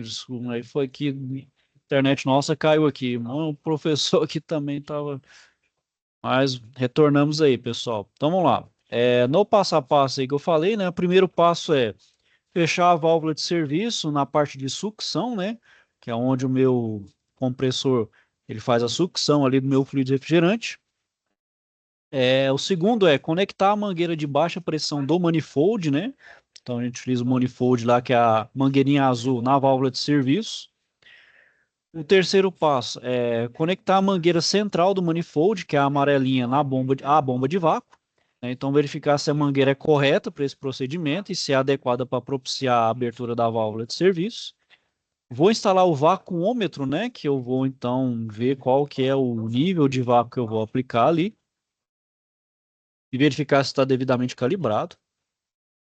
O quinto passo é apertar mais uma vez a porca do tubo de sucção. O sexto passo é abrir os registros de baixa do manifold, ligar a bomba e atingir o vácuo desejado sem abrir a válvula de serviço. O sétimo, isolar a bomba de vácuo do sistema. Oitavo passo, verificar se há vazamento por meio da leitura da pressão. O nono passo, abrir as válvulas de serviço. Então, caso não haja vazamento, a verificação está completa. Caso haja, né? Então, por exemplo, abrir a válvula de serviço. Não tem vazamento? Beleza, então finaliza aqui. Minha verificação está completa. Tem vazamento? Então vamos continuar para os próximos passos aqui. Vou fechar então a válvula de serviço, que é a válvula de sucção. Vou então, próximo passo, retirar a tampa da válvula de serviço. Retirei a minha válvula da tampa de serviço, vou conectar a mangueira agora de alta pressão, né, que é a vermelha, a válvula de serviço. Vou conectar então a mangueira central do manifold ao cilindro de nitrogênio. O nitrogênio a gente sabe que é um gás inerte, né, pessoal? Então posso utilizar ele ali que não vai dar problema, nem reação nenhuma. Então, com a válvula fechada, eu vou pressurizar o sistema com nitrogênio sem exceder a pressão máxima determinada pelo projeto do fabricante. Então, nunca chegar próximo à pressão máxima, né? Nunca exceder. Sempre um pouco abaixo ali. Utilizando nitrogênio, né? Procurar por vazamentos, né, pessoal? Então, utilizando ou substâncias comerciais ou misturas de sabão com água ou detectores eletrônicos, né? Então, com o nitrogênio circulando ali, eu consigo fazer o teste, né? O nitrogênio, como eu falei, é inerte, não vai ter problema, né? Então, não tem um perigo, então, com risco de toxicidade, né? Ou problema de queimadura, nada disso, né? Então, já que o nitrogênio, né, a gente respira uma boa parte dele, ele é inerte para a gente, então não tem perigo. Por isso a recomendação aí do nitrogênio.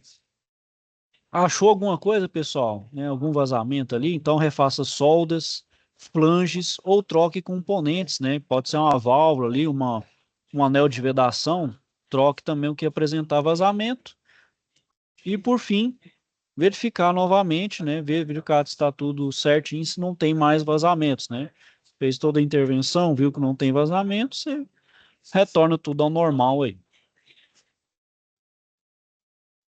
Ok, pessoal? Então, vamos continuar aí. Então, agora eu vou fazer o meu passo a passo para evacuação, ou seja, tirei o vazamento, então, a fim de retirar ar, outros gases não condensáveis e a umidade residual, eu vou então fazer a evacuação ou desidratação.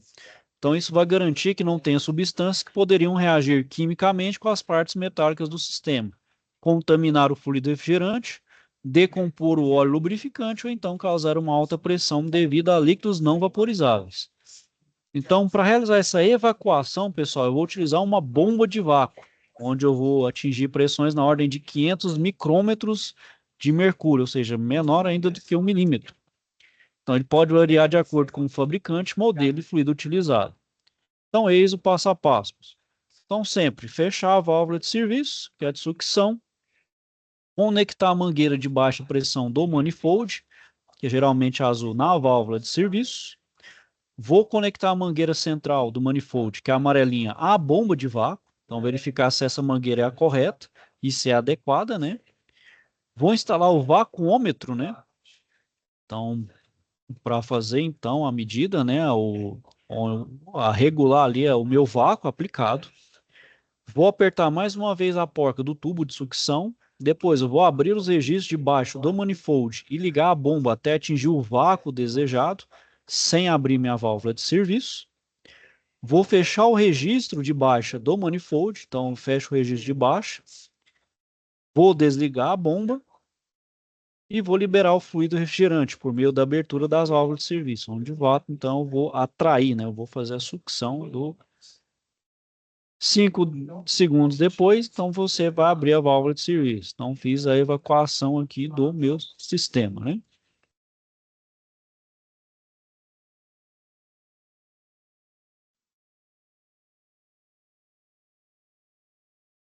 E aí, pessoal, então agora eu vou fazer a carga de refrigerante. Então, né, retirei ali, desidratei, né, retirei o meu fluido de refrigerante, desidratei, né, retirei toda a impureza. Eu vou agora realizar a carga do meu refrigerante, né? Então, tem que buscar por informações do fabricante. E a carga ótima vai depender das condições de operação. Então, se a distância da linha de refrigeração for maior que o indicado, então será necessário acrescentar fluido ao sistema, que torna o processo de carregamento do sistema de refrigeração importante. Então, né, pessoal, por exemplo,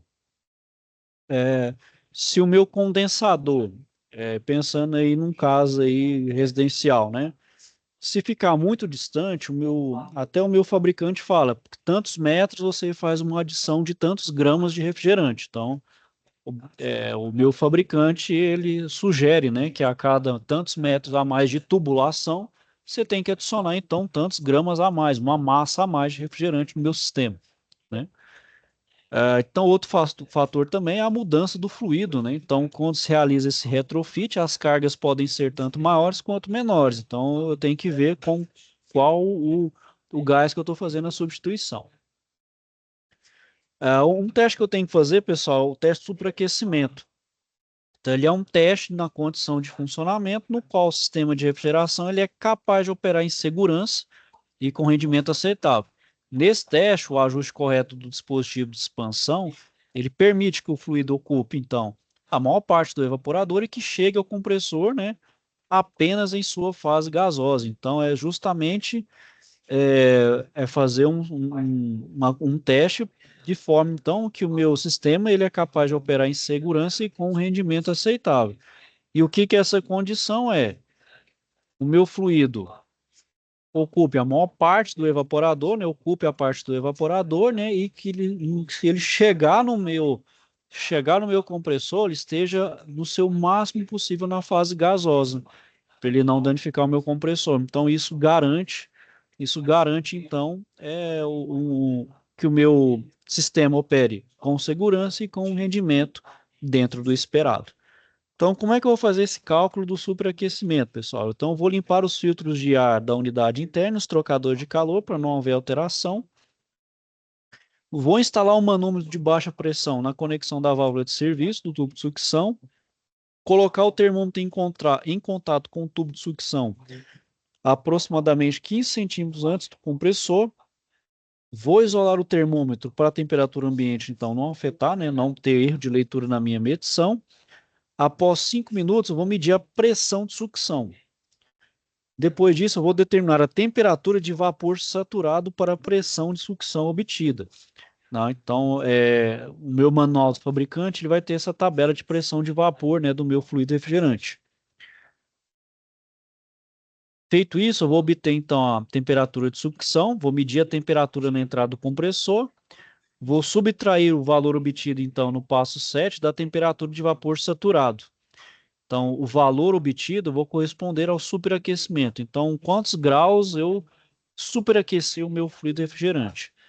E o passo 9, eu vou ajustar então o dispositivo de expansão para reduzir ou aumentar o valor do superaquecimento, caso seja necessário, ou aumentar ou diminuir a carga do meu fluido refrigerante.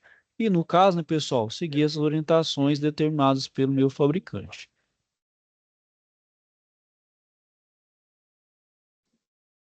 Bom, e devido a problema então de ecológico, né, pessoal, então o que se recomenda, né, não liberar então gás refrigerante no ambiente, né?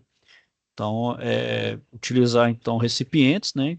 Uma bomba recolhedora, um filtro e uma estação de separação de óleo e um cilindro de armazenamento e transporte.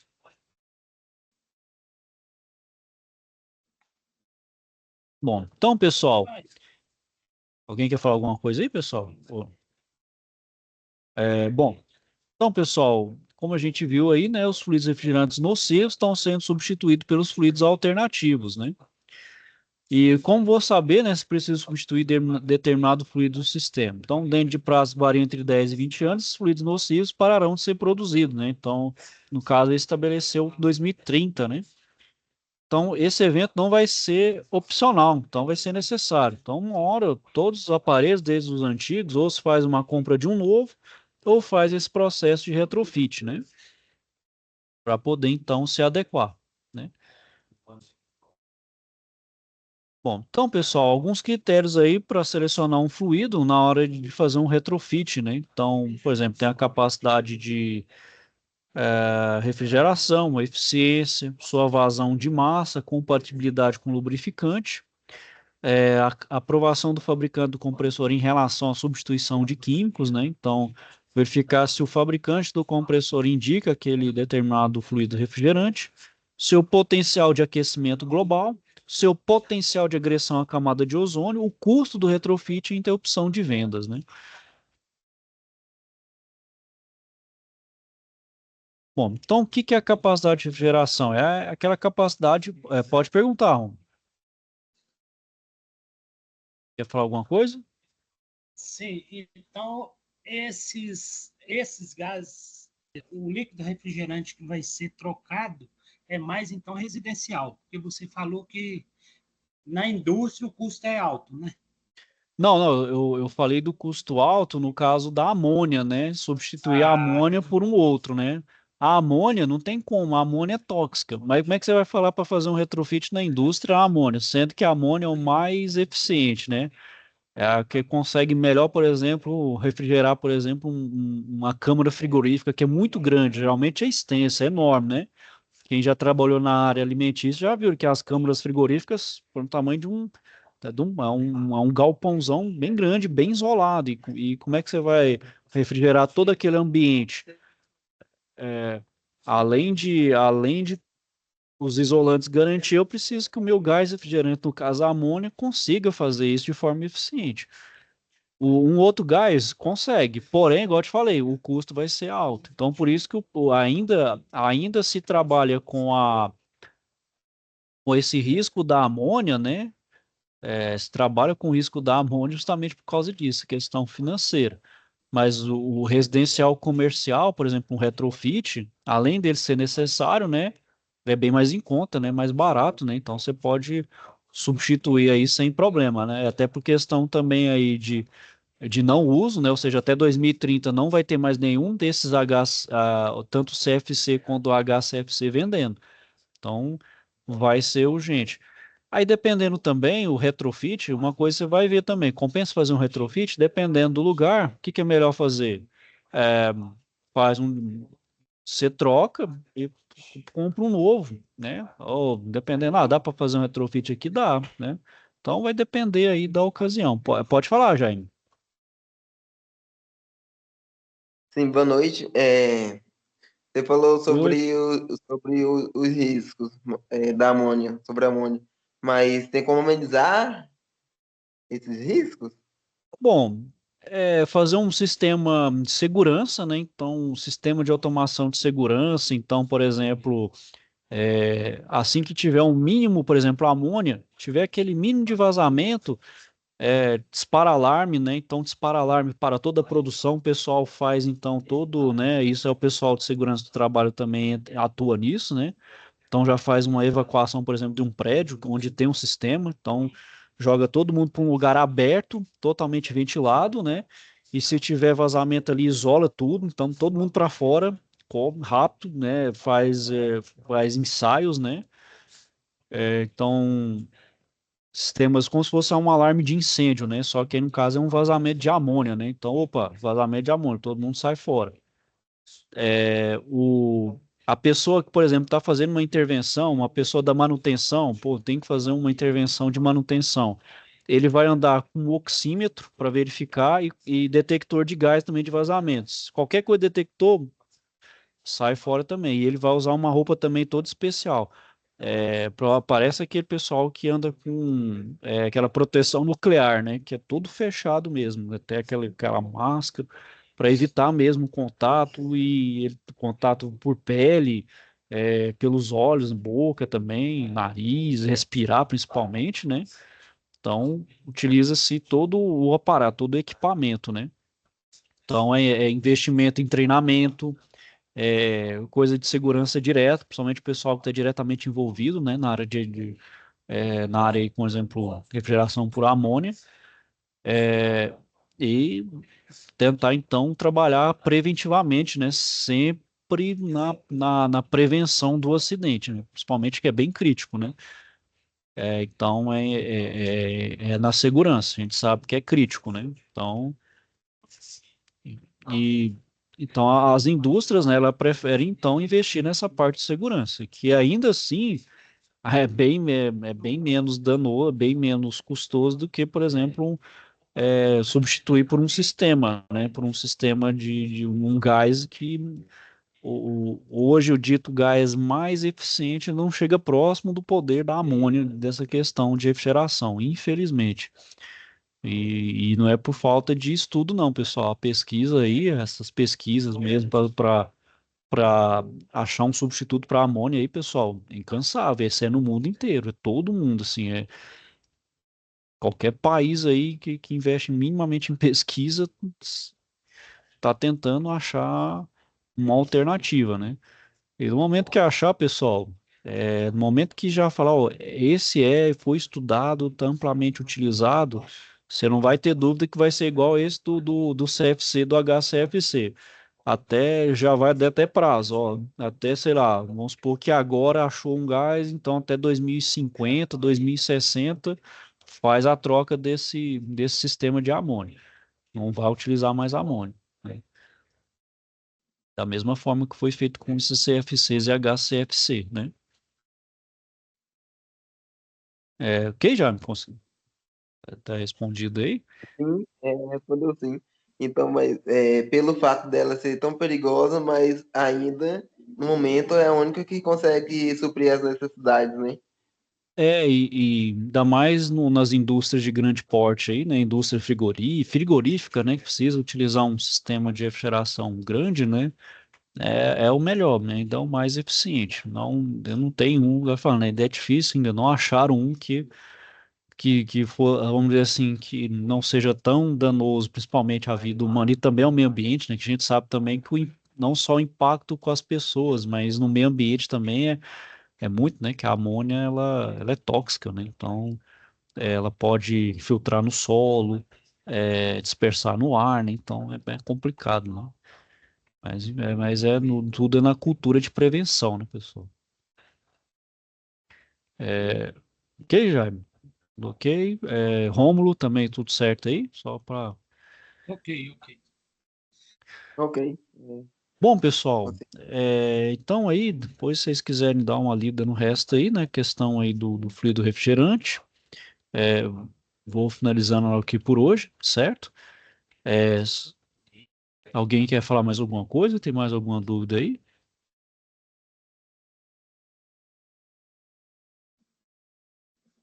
Professor, me tira uma dúvida, mas sobre o conteúdo. A questão é que minha plataforma aqui bugou, aí eu queria saber se essa foi a primeira aula ou se já teve outras aulas antes. Não, dessa unidade curricular, essa aqui é a primeira aula. Ah, não, tá ok. Bom, essa é a primeira aqui, porque as outras foi pelo Guilherme, né? Que ele ainda estava aí, né? Ok, pessoal, alguém mais quer falar mais alguma coisa? Mas pode falar, Não, tudo ok. certinho? Bom, pessoal, então é isso aí. Eu vou finalizar ela aqui por hoje, ok? Caso tenha alguma dúvida ou um questionamento, me procure, bom? Manda mensagem aí. Estou aqui para ajudar vocês em for necessário, for preciso. Vou desejar a vocês, então, aí uma boa noite, ok? Fiquem então todos com Deus e até a próxima. Alô, professor, Obrigado. obrigado. Boa noite. Falou, boa noite. Boa Boa noite. noite a todos. Boa noite, turma. Falou, boa noite. Boa noite, pessoal. Boa noite, boa noite.